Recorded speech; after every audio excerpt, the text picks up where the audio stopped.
if a proposal has come in your direction from a person whom you are satisfied with their level of deen, which means their closeness to Allah, their religion, they don't have to be, so pious, but on an acceptable level. Perhaps they read their salah, they're responsible in their relationship with Allah, and secondly, their character and conduct is of an acceptable level. If you have those two, then let it happen. And you know what the hadith says?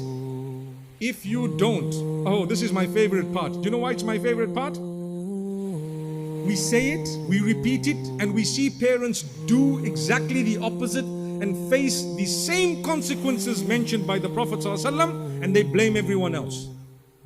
So the hadith says, if good character came to you with decent deen. Now what does good character mean? You need a responsible guy, responsible person. So you have responsibility, mashallah. They're responsible and they have deen. They're good character. I can talk to a young man for a few moments and I can have an idea of how he carries himself. For example, I may not know the details, I could find out. You could go deeper and deeper. And don't just be satisfied at a statement uttered by someone, you know what? Yeah, this guy is like that. No, sometimes they have ulterior motives. I've known of many cases of people whom the parent asks one of their relatives, a brother or a sister or someone, that my daughter is interested in this guy. And they say, no, he's on drugs. But you know what? He's not. So why did they say that? Because they were eyeing out the same child for their daughter. SubhanAllah, wow. It's a reality. You may not like what I just said. There are some from amongst you who are really, really in that situation. Where people just come and say nasty things.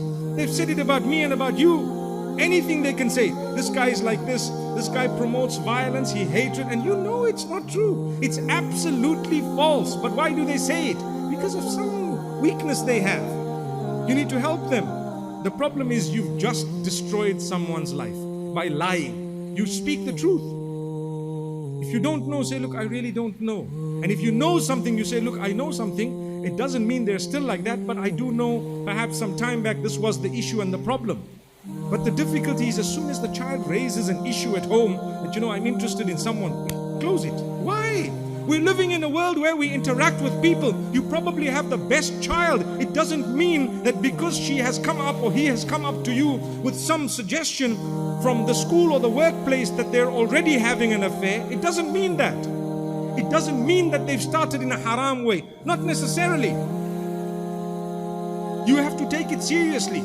You have to communicate. You find out.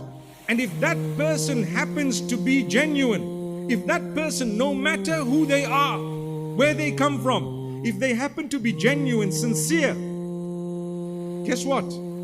You're going to have an uphill task trying to say no now, because you have Allah and His Rasul on one side and you have your ego on the other. Subhanallah. Like I said, you might have had your dream, but you have to adjust it as time passes. Because now something I didn't calculate has just happened. How should I deal with it? We're living in the real world. You're going to have to deal with it by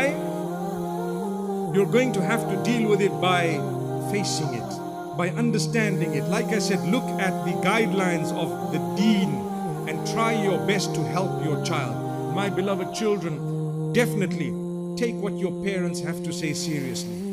And if they don't listen to you at all, try again and keep trying.